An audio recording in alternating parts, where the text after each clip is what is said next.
चिरतारुण्य टिकवण्यासाठी उपाय. Vitamin D. Vitamin D शरीरासाठी आवश्यक असतं आणि हे आपल्याला सूर्याच्या किरणांपासून मिळते. जमल्यास सकाळी कोवळ्या उन्हात बसावे. दररोज असे करणे शक्य नसल्यास जमेल तेव्हा करावे. असे केल्याने शरीरात व्हिटॅमिन डीची कमतरता होणार नाही. मसाज. शरीरामध्ये रक्तविसरण चांगले होण्यासाठी आठवड्यातून किंवा 15 दिवसातून एकदा तरी स्पा किंवा मसाज करावी. असे केल्यास रक्तविसरण चांगले होईल आणि तणाव कमी होण्यास मदत मिळेल. दीर्घ श्वासोच्छ्वास. दररोज सकाळी प्राणायाम करावे जेणेकरून आपले फुफ्फुस चांगल्यारीत्या कार्य करतील, ताण दूर होईल. श्वसन तंत्र चांगले काम करतील.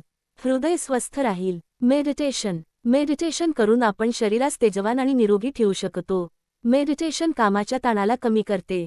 आहारात प्रथिने. नियमाने व्यायाम करत असल्यास आपल्या आहाराकडे लक्ष द्यावे. जेवणात प्रथिनांचा समावेश करावा. दूध, बदाम, चणे खावे. व्यायामानंतर चणे खावेत. ह्यात भरपूर प्रमाणात प्रथिने असतात जे शरीरासाठी फायदेशीर आहे.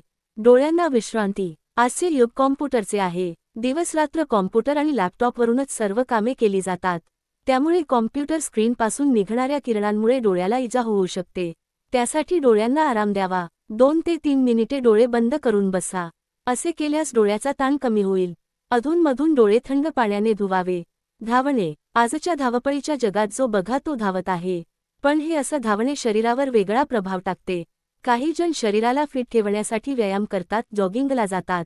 पण काही कारणास्तव वेळ मिळत नसल्यास जेव्हा वेळ मिळेल तेव्हा स्वतःच्या जागेवरच धावावे. धावल्याने रक्तविसरण चांगले होते आणि शरीर निरोगी राहते. स्वस्थ राहा, मस्त राहा.